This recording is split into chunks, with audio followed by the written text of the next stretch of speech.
Gérard, mon mari, vous êtes métaphysicien, vous avez écrit plusieurs livres sur le sujet.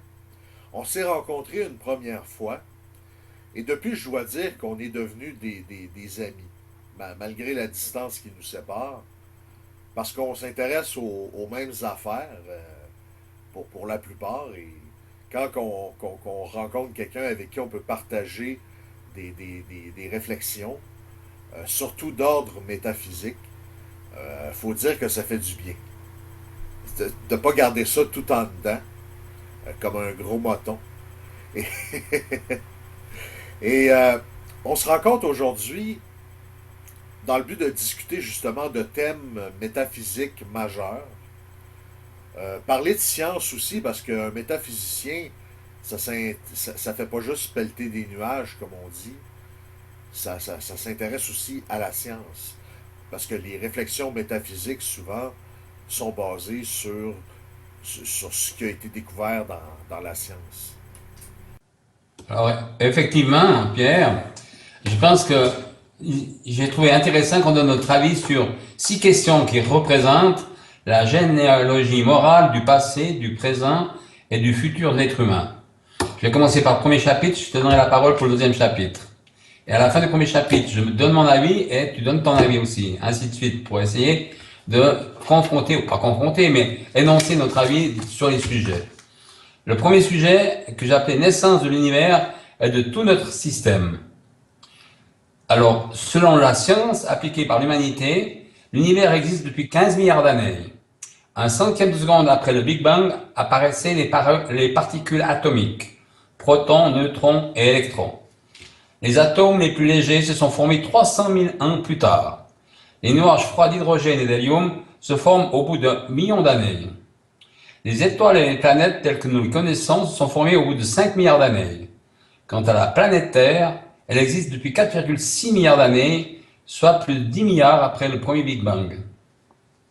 Au début, la Terre n'était qu'une boule de lave en fusion, avec une atmosphère d'eau et de gaz toxiques. En se refroidissant, la surface s'est solidifiée en une croûte terrestre. Progressivement, la vapeur d'eau s'est condensée pour former des océans, dans lesquels des bactéries ont commencé à apparaître et à se développer. Ces bactéries étaient faites d'une seule cellule, mais qui possédait déjà l'attribut essentiel de la vie, une chaîne d'ADN. Un milliard d'années plus tard, ces cellules se sont dotées d'un noyau. Cette organisation interne plus complexe allait ouvrir la voie à une coopération entre les cellules. Des groupes de bactéries vivant en symbiose sont allés se former en des assemblages permanents au sein desquels chaque cellule a commencé à se spécialiser. Ainsi, les organismes vivants complexes ne doivent pas leur existence à la compétition, mais au contraire à la coopération.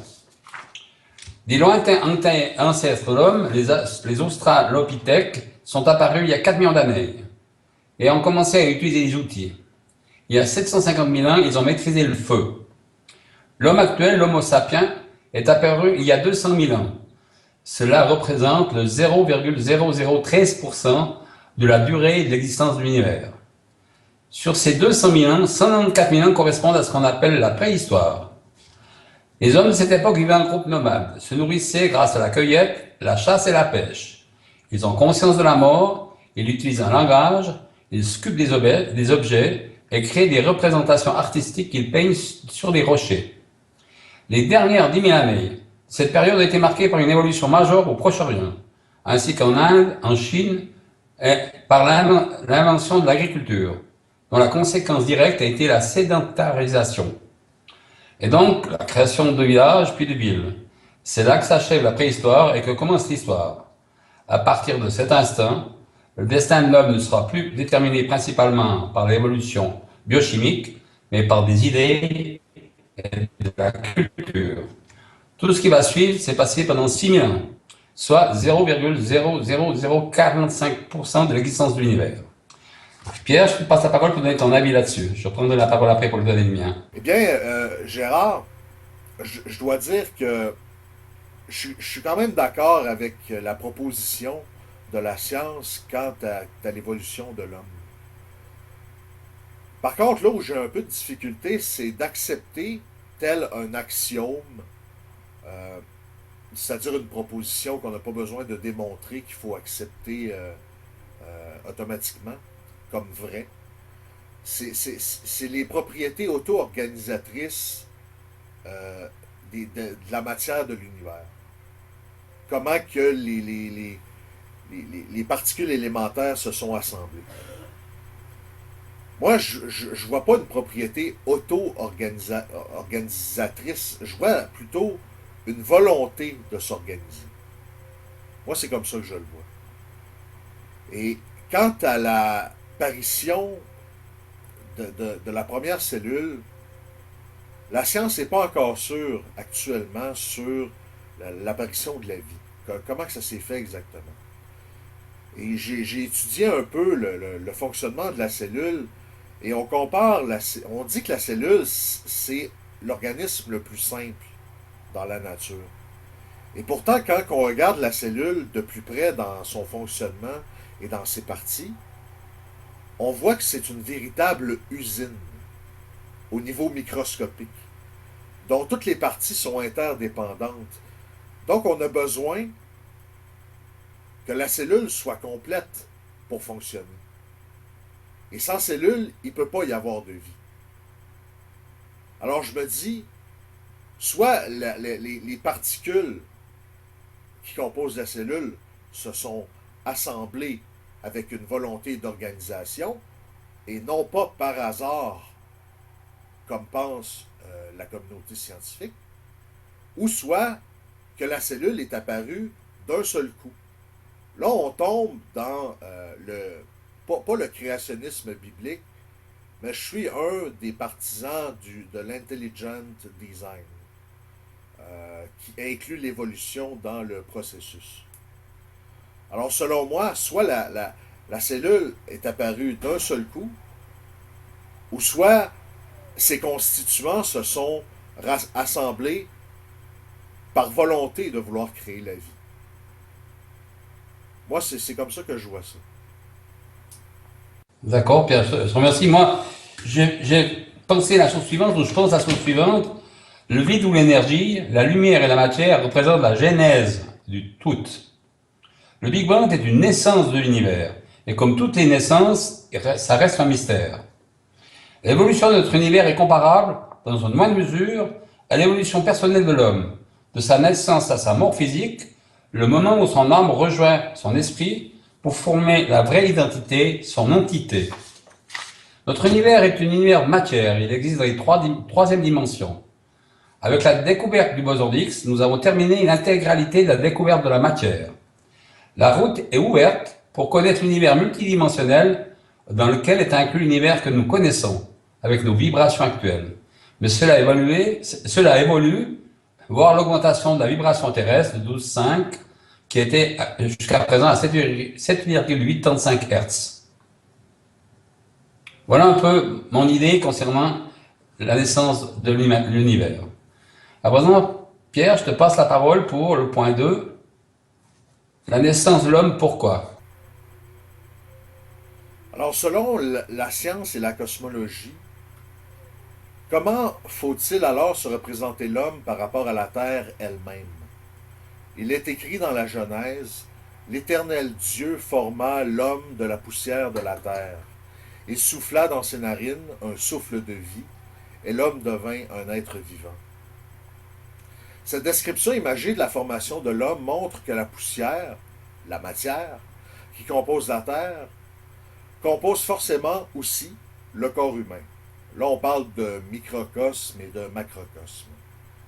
De ce fait, comme tout être, l'homme est partie intégrante de la planète. Il est la bouche et l'esprit de la Terre. Il est son enfant et la raison même de l'existence de la famille solaire. Ce qui est semblable dans toutes les familles stellaires de la galaxie, parce qu'en existant partout, la vie se manifeste partout dans l'univers de Dieu. Cessez alors de chercher son origine ici-bas, car le souffle de vie provient d'en haut et non d'en bas. Son évolution confirme l'importance qu'il joue sur notre planète et inconsciemment sur l'univers. Alors, toi, qu'as-tu à proposer, Gérard? Alors moi, je maintiens ma théorie sur les entités et je dis notre entité a toujours existé et la naissance physique de l'homme n'est qu'un seul but. C'est que son âme teste la matière pour rejoindre ensuite son esprit qui reste le garant de son entité et de sa vie éternelle. La liaison âme-esprit, ou plutôt le lien, est ce que les anciens sages appelaient la corde d'argent. Cet apprentissage de la matière ne veut pas se faire en une seule fois. Cela est la raison de la réincarnation, et le nombre de réincarnations sera en fonction du degré de connaissance acquise lors de chaque vie dans cet univers de matière.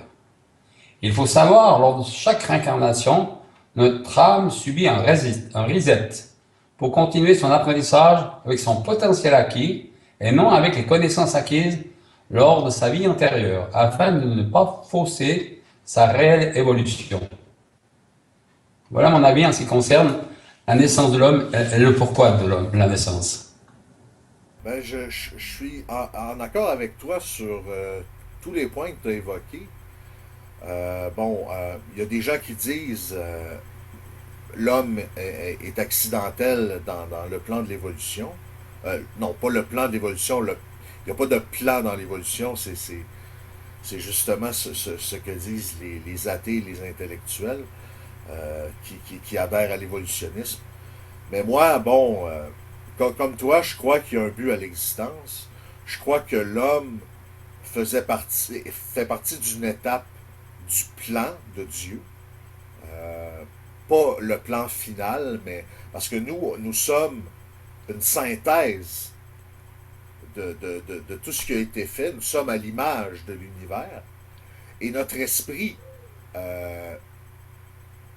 on peut dire le souffle, euh, on possède quelque chose que les animaux ne possèdent pas. C'est-à-dire une espèce de génie inhérent qui fait qu'on a pu se développer et arriver au style de vie que nous avons aujourd'hui. L'homme n'a pas toujours utilisé son génie à bon escient, malheureusement. Alors, je crois que la prochaine étape de l'évolution de l'être humain, c'est sur le plan spirituel, donc sur le plan de son esprit. Alors oui, je suis d'accord avec toi aussi. Le corps est un véhicule charnel et notre véritable soi, qui est d'origine spirituelle, se sert de la matière pour apprendre, pour se développer, pour évoluer, mais surtout évoluer, faire évoluer sa pensée pour devenir des êtres supra-humains. C'est la prochaine étape dans le développement. Quitter le cycle de renaissance terrestre et atteindre le nirvana. Et après qu'on ait atteint le nirvana, nous ne sommes plus obligés de revenir sur Terre et nous pouvons continuer notre cheminement dans des plans supérieurs ou d'autres dimensions. Alors, sur ce plan-là, je suis tout à fait d'accord avec toi. Il y a un but sur la Terre et ce but, c'est évoluer. Je te remercie, Pierre. Moi, je vais seulement proposer la troisième question. Les nations, pourquoi? Effectivement, pourquoi l'humanité a créé les nations? Selon l'histoire et la sociologie, le principal social et politique vit le jour pour créer une protection et une assise morale pour assurer la pérennité de la race, de la tribu, de la société. Le pouvoir de domination est une réalité de l'humanité. Dans les tribus, le pouvoir était réalisé par la force. Par la suite, il était nécessaire d'associer la ruse, les alliances et les croyances pour affermir le pouvoir. La naissance des frontières, des pays, des nations fit naître un des symboles de la vanité humaine, le nationalisme, soit la volonté d'individus qui veulent imposer la prédominance de la nation auquel ils appartiennent, et ceci dans tous les domaines, voire par extension sur d'autres territoires. Cette volonté engendra toutes les guerres en ces peuples, et ainsi la recherche d'autres territoires inconnus, à leur époque, pour étendre la prédominance de la nation auquel ils appartiennent. Je te donne la parole pour que tu nous donnes ton avis sur le pourquoi de ces nations, de les nations. Eh bien, pour être honnête, je crois vraiment, et tout le monde va être d'accord avec ces propos-là, que l'être humain est fait pour vivre avec d'autres êtres humains. Nous sommes des créatures sociales essentiellement. Sur le plan spirituel, bon, c'est pas un hasard. Je crois sincèrement que c'est pour développer en nous des capacités d'entraide, de compassion, d'altruisme, développer l'amour pour les autres. Surtout, avant d'aimer les autres, on aime d'abord les gens au sein de notre famille. Euh, et on a eu besoin on a besoin de ça pour vivre, parce que l'être humain est très défavorisé par la nature, on s'entend. On a du poil, mais pas assez pour se réchauffer. Alors, je pense qu'on a besoin des autres pour se réchauffer. Et à l'origine, c'était ça que Dieu voulait, je crois. Qu'on se rassemble et qu'on vive ensemble, parce que chacun possède des forces et d'autres des lacunes et des forces complémentaires. Et regarde ce qui est arrivé. Regarde où nous en sommes aujourd'hui. Je ne pense pas qu'un seul homme ou un seul groupe d'hommes aurait pu construire autant de cités. Mais malheureusement, la nature humaine a fait en sorte qu'il y a toujours eu des gens euh, qui ont eu le désir, qui ont été motivés par la cupidité et par le désir de pouvoir. Je ne sais pas exactement comment c'est né, cette chose-là, mais c'est apparu quelque part dans notre histoire. À partir du moment où ce que il y a des gens, parce qu'il y a, tu sais, dans toutes les races animales, ou presque, là, je suis pas sûr, il y a toujours un leader. Tu sais, chez les loups, il y a un mâle alpha. C'est pareil chez les êtres humains. Il y a toujours des gens qui sont qui ont une plus grande prestance, une plus grande confiance, et qui rassemblent des gens autour d'eux. Et quand tu as ce pouvoir-là, tu peux l'utiliser à mal escient. Euh, et je pense que c'est comme ça que ça a commencé. Il y a des gens, des chefs qui sont devenus cupides, qui sont devenus imbus d'eux-mêmes et qui ont voulu abuser de leur pouvoir et qui sont convaincus qu'il y a des races qui sont inférieures à d'autres pour diverses raisons. Et d'après moi, c'est comme ça que ça a commencé, cette espèce de compétition intrinsèque à l'intérieur de l'homme. Malgré la nécessité de se rassembler ensemble, il existe malheureusement ce genre de personnes. Je suis assez d'accord avec toi, Pierre, et je pense que les nations font partie de l'évolution de l'humanité. L'ego et la vanité ont été des qualités nécessaires à l'évolution. Mais la sagesse, qui consiste à se tromper souvent, mais de moins en moins, est une qualité qui s'acquiert au fur et à mesure de l'évolution. Et l'utilisation de l'ego et de la vanité a été et sera toujours difficile à doser dans cette façon de défendre ses acquis. Les nations devaient être un lien entre les hommes, mais cette volonté d'hégémonie, la résultante de l'ego et de la vanité, a créé le nationalisme avec tous les défauts que cela a comporté. Je me permets de te donner la parole pour nous parler des religions. Les religions, pourquoi? Merci Gérard. Selon l'histoire et la sociologie, de même que le principe social et politique vire le jour, de même que la crainte de l'homme primitif devant la nature vit éclore la religion. Au début, elle ne reliait pas le fait et l'idée, le visible et l'invisible, l'homme à Dieu. Tant que l'homme ne fit que trembler devant la nature, il ne fut pas homme encore. Il le devint le jour où il saisit le lien qui le rattachait au passé et à l'avenir, à quelque chose de bienfaisant, et alors il adora ce mystérieux inconnu. Afin de personnifier cet inconnu, le culte des ancêtres s'établit, et le grand ancêtre devient le dieu de la peuplade. Voilà le commencement de la religion. L'Inde et l'Égypte, vers 3000 avant Jésus-Christ, furent le creuset des religions. Toutes les définitions données jusqu'à présent du phénomène religieux présentent un trait commun. Chaque définition oppose à sa manière le sacré et la vie religieuse, au profane et à la vie séculaire. C'est quand il s'agit de délimiter la sphère de la notion de sacré que les difficultés commencent. Qu'as-tu à dire là-dessus, Gérard? Oui, alors c'est vrai que cette crainte de l'au-delà a été toujours le creuset des religions. L'inexplicable a toujours cherché des réponses auprès des institutions qui se sont accaparées les définitions du paradis et de l'enfer, du bien et du mal. Il est vrai que les sages, les initiés ou des êtres incarnés ont essayé de faire découvrir ce chemin. Mais leurs propos ont été utilisés pour créer une hégémonie religieuse dont le souci de profit dépassait celui de guide spirituel tel que demandaient ces êtres de lumière. Eh bien, je dois dire que j'ai un peu de difficulté avec cette hypothèse que la religion est née, ou le sacré est né de la peur de la nature. Oui, il y a sûrement de la peur qui joue comme facteur là-dedans. Je veux dire, la nature est quand même impressionnante et peut être dangereuse aussi.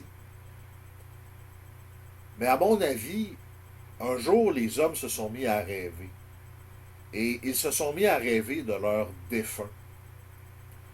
Et c'est comme ça selon moi, qu'ils se sont mis à penser, à croire qu'il y avait euh, un au-delà.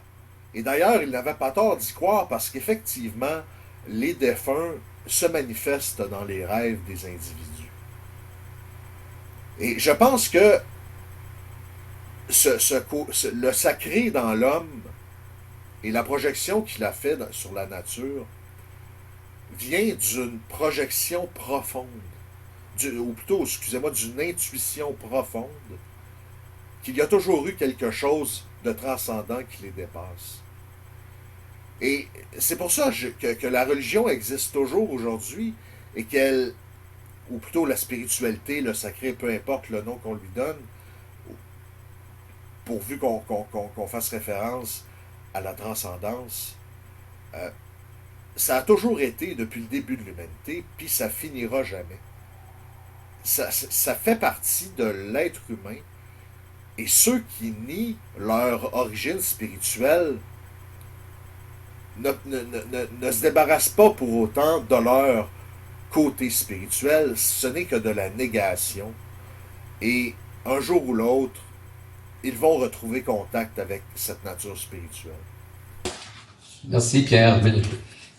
Effectivement, il faut avoir cette notion de sacré et les rêves en font partie du chemin que le sacré nous fait retrouver. Alors je me permets de continuer et de poser la question, l'univers multidimensionnel, mythe ou réalité?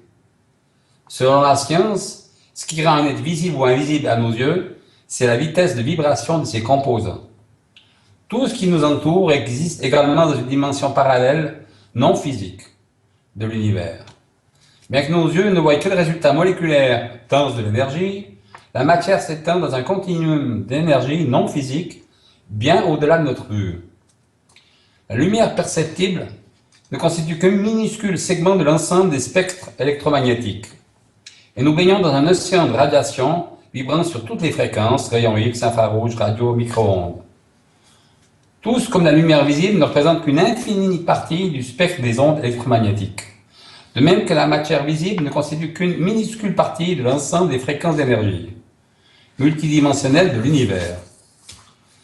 La plus grande partie de l'univers n'a pas les particules profondément, ainsi que la science actuelle le suppose, mais bien des fréquences. Les particules physiques de matière ne sont que le résultat dense de fréquences ou d'ondes non physiques d'énergie. Tout comme la lumière visible est non seulement une particule d'énergie, mais aussi une onde laissant temporairement voir le comportement d'une particule. De même, l'ensemble de notre univers physique n'est pas seulement une énergie moléculaire, mais également un continuum de fréquences d'énergie se prolongeant en profondeur dans le cœur de l'univers multidimensionnel. Autrement dit, tous les objets, toutes les formes de vie sont de nature multidimensionnelle. Tout ce qui nous entoure est multidimensionnel, existant simultanément en différentes fréquences d'énergie de l'univers.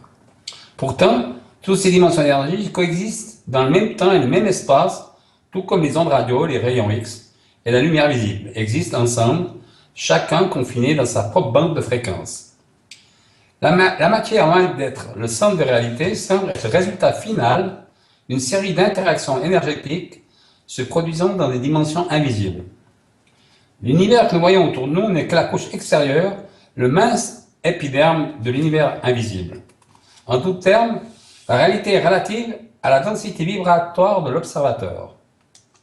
En acceptant que les limitations n'existent pas véritablement à même titre que le temps, en effet, le temps n'existe pas vraiment. Ce ne sont que des constructions humaines qui aident à l'esprit conscient à traiter la réalité. Ces constructions sont destinées à servir d'outils pour naviguer dans la conscience. Nous pouvons donc accepter que l'univers multidimensionnel soit une réalité. Qu'en penses-tu, Pierre? Sujet très délicat.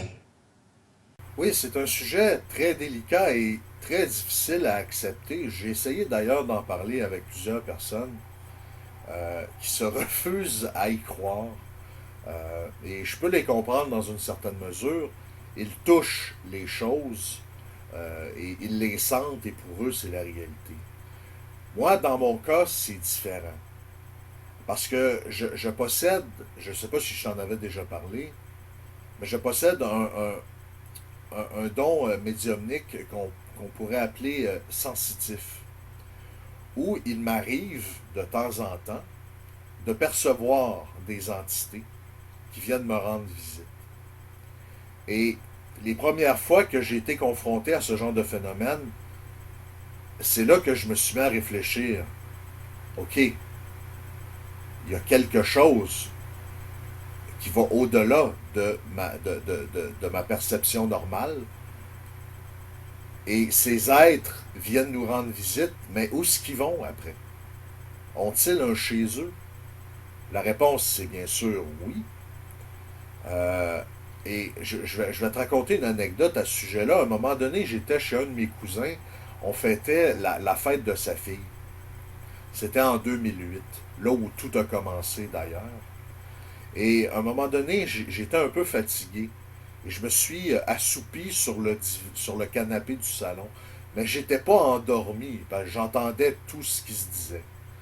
Et à un moment, j'avais les yeux fermés, mais à un moment donné, j'étais dans un état de relaxation. Et je me suis mis à voir des personnes à se promener dans la maison. Plus des silhouettes que des personnes aussi palpables que les gens de notre dimension. Et il y avait une madame qui travaillait à la cuisine. Et moi, j'avais les yeux fermés. Et dans ma tête, je me disais, hey, mais il y a du monde là, qui vivent dans une dimension parallèle et qu'on ne peut pas percevoir et qui continuent à vivre dans la maison. Ça a tout chamboulé ma conception des choses, à vrai dire. Et oui, d'après les lectures que j'ai faites sur le sujet, et de plus en plus de scientifiques, disons, ouverts d'esprit, vont dire, c'est que notre cerveau, c'est comme un poste de radio. Pour écouter un poste de radio, que ce soit dans la voiture ou à la maison, on a besoin de deux choses. Un convertisseur et une antenne. Les sens de l'homme, c'est comme l'antenne de la radio et son cerveau, le convertisseur. Et la réalité qui nous est projetée, euh, c'est comme le Wi-Fi. Tu sais, quand tu vas dans un café, il y a un Wi-Fi. Ben le Wi-Fi est le même pour tout le monde. Alors, c'est comme ça qu'on capte une réalité semblable. Et il existe, comme tu l'as dit, différentes dimensions, différentes fréquences que notre cerveau ne peut pas percevoir. Mais il y a des gens comme moi et comme beaucoup d'autres personnes qui possèdent un don médiumnique, je pourrais dire, qui réussissent à, à capter, à aller un petit peu plus loin que la bande fréquentielle de la réalité, un petit peu plus loin. Certains moins que d'autres, mais alors, c'est comme ça que je le vois. C'est la métaphore la plus utile pour moi. Il y a aussi, tu sais, bon, la manière qu'on voit la lumière, le spectre électromagnétique. Il y a des nuances de lumière qu'on peut percevoir et d'autres qu'on ne percevra jamais, puisque notre cerveau ne peut pas le percevoir.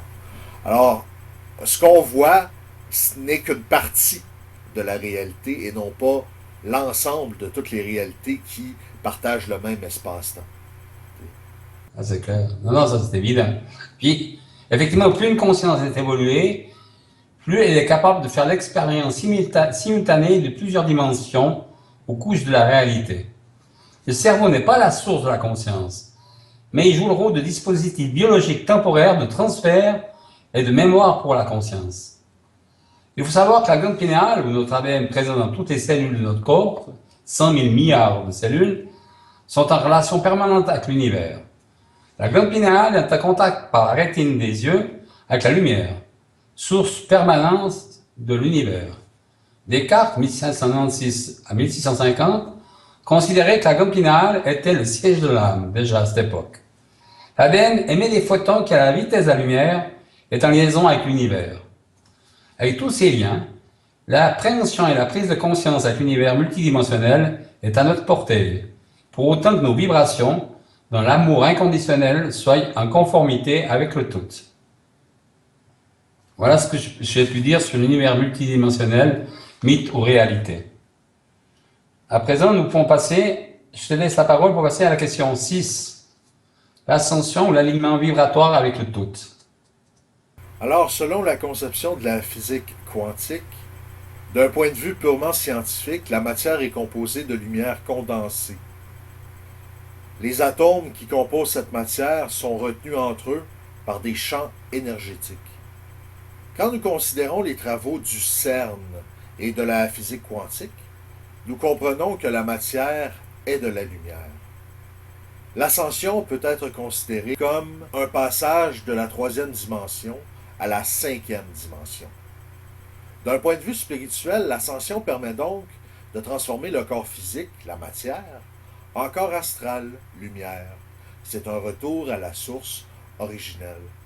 La matière entière de l'univers est composée de lumière organisée intelligemment et condensée pour former la matière. Le monde matériel est donc un monde parallèle au monde énergétique lumineux. Les deux coexistent et occupent le même espace en même temps.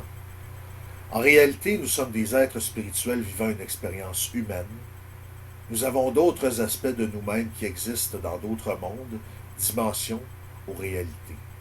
Ainsi, l'élévation du niveau vibratoire de la Terre de 7,85 à 12,5 Hz va moins stimuler le corps physique pour privilégier de manière importante le psychisme et le spirituel des êtres humains.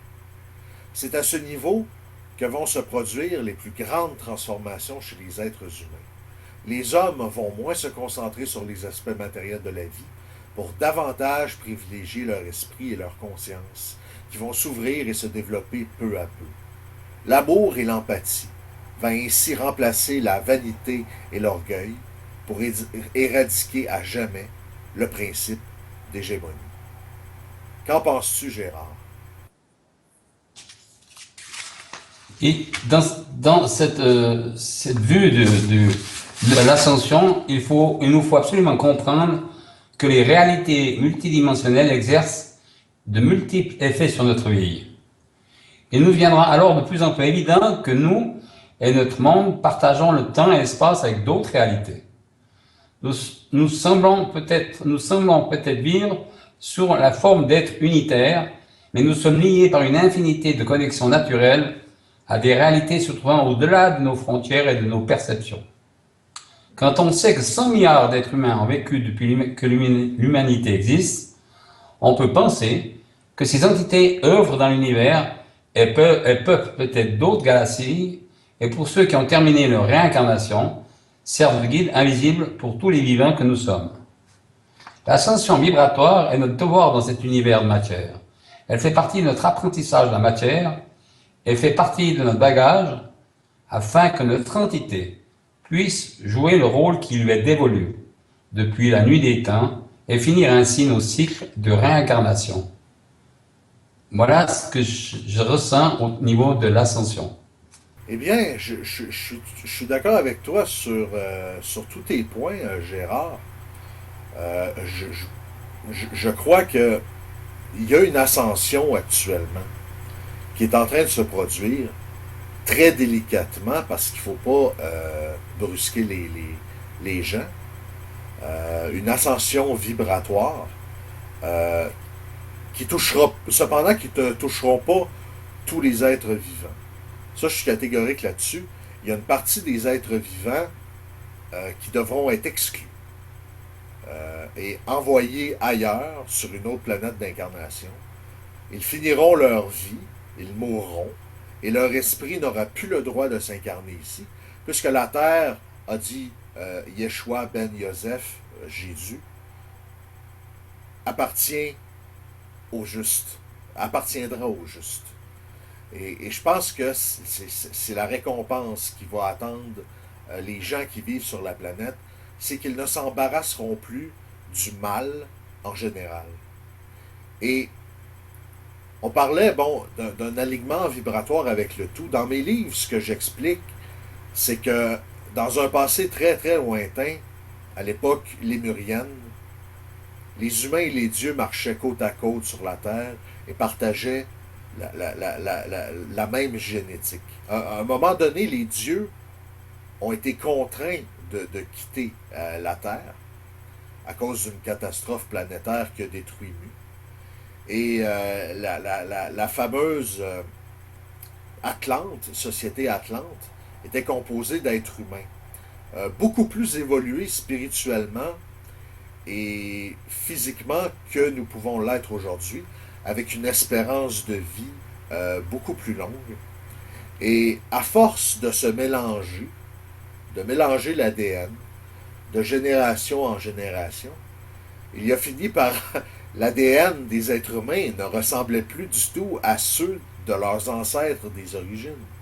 Les êtres humains ont gardé le génie créatif de ces dieux, mais c'est à peu près tout. Et il y a aussi eu une coupure dans la culture par rapport à la religion originelle de Mu, qui était une religion solaire, qui existe encore aujourd'hui dans tout ce qu'a produit l'humanité en termes de religion, mais complètement disséminée, ce qui fait que le sens originel a été perdu. Et les gens qui vont... Là, nous sommes en train de changer de cycle, et les vibrations, selon moi, bon, c'est un retour à la divinité transcendante.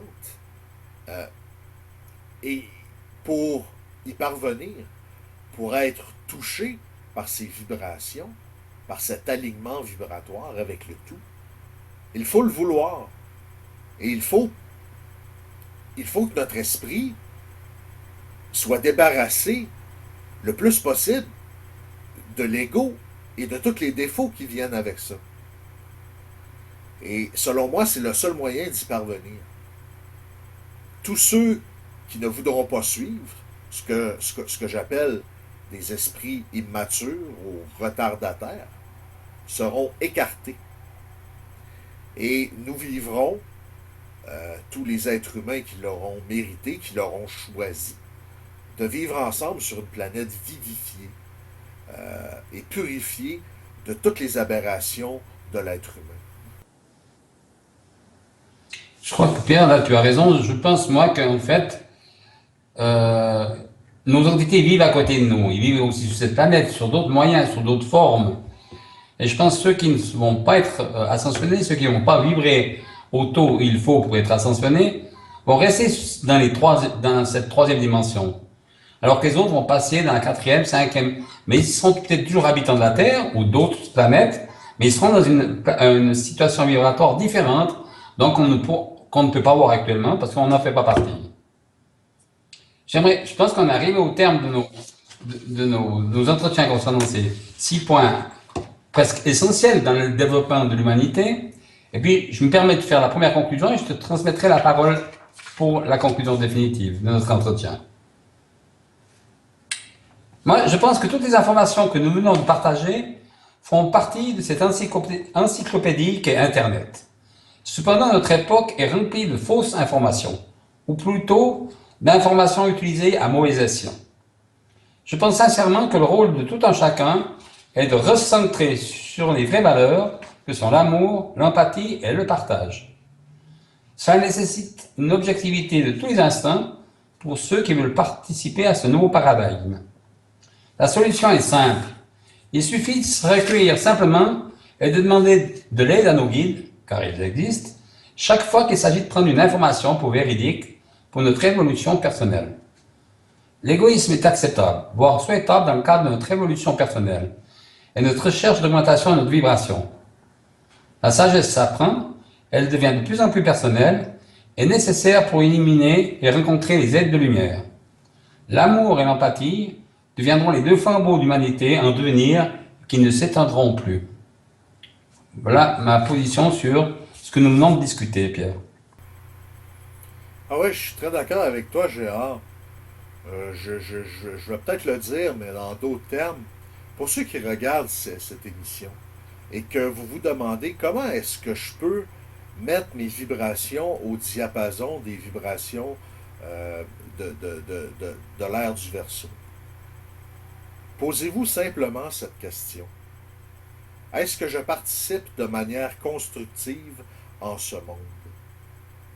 Les gens qui font du mal, volontairement, qui sont cruels, qui sont concentriques, tournés vers eux-mêmes, qui sont prêts à tout pour réaliser leurs moindres petits désirs personnels, ils peuvent aller jusqu'à frauder, jusqu'à voler, jusqu'à tromper son prochain. Ces gens-là ne pourront pas faire partie de cet avenir radieux qui nous attend. L'être humain n'est pas fait pour haïr. L'être humain est fait pour aimer. Nous sommes fondamentalement des êtres bons. C'est la société qui nous corrompt et moi, il y a un prix à payer pour ça. C'est de se débarrasser de toutes les personnes nuisibles jusqu'à un point peut-être même de vivre dans la solitude ou en contact restreint avec certaines personnes. Je ne dis pas qu'il faut développer le sentiment d'inclusion, mais je dis, débarrassez-vous des facteurs qui sont nuisibles dans votre vie et je peux vous assurer que vous serez plus heureux que vous l'êtes maintenant. Oui, effectivement, Pierre, je pense que la recherche de la vérité, la recherche d'une nouvelle vibration n'exclut pas l'empathie. Mais elle nous permet, comme je l'ai dit tout à l'heure, d'être égoïste dans nos choix de chemin, nos choix d'évolution, parce que personne ne peut évoluer à notre place, comme nous ne pouvons pas évoluer à d'autres. Chacun, on ne doit pas faire des suppositions de ce qui va se passer pour quelqu'un d'autre, il faut les voir froidement et réellement pour nous. Et cet égoïsme dirigé nous permet justement d'être beaucoup plus solide pour aider par empathie nos concitoyens, nos amis, notre famille, c'est en étant vraiment sûr de nous, sans sans être empêché par une vision trop négative ou surtout trop intéressée, puisque comme tu viens de dire, c'est vrai, l'intérêt financier voire autre est une tare énorme de l'humanité. Mais il faut apprendre cette objectivité, apprendre à nos enfants à être objectifs, à ne pas croire tout ce qui vient des médias, parce que ce qui est extraordinaire, c'est qu'avant, on pouvait croire aux médias, il y a peut-être 50, 100 ans en arrière. À présent, tout est tronqué, tout est faussé. L'information est difficile à cerner, et c'est notre devoir d'apprendre à nos enfants, à nos concitoyens, de voir la réalité telle qu'elle doit être. Gérard, mon mari, ce fut un réel plaisir de discuter avec vous de tous ces points dont vous êtes l'auteur d'ailleurs. C'est un plan de travail que vous m'avez proposé et qu'on a pu développer ensemble dans cette petite discussion. En ce qui me concerne, ce sont plus des propositions que des certitudes. Et l'ère du Verseau, plus une espérance qu'une certitude. C'est un plan de travail que nous utilisons, chacun, de notre côté, pour développer nos hypothèses, parce que la vie ne se résume pas à consommer, dormir, travailler et manger. Je pense que l'esprit aussi a besoin d'être nourri. Merci beaucoup, Gérard Monmarie, pour cette seconde rencontre, où on a approfondi les choses. Et j'ai pu ainsi connaître votre point de vue, résumé bien sûr, sur les grandes questions philosophiques de l'univers. Merci Pierre, c'est gentil. Au revoir, Gérard. Au revoir Pierre.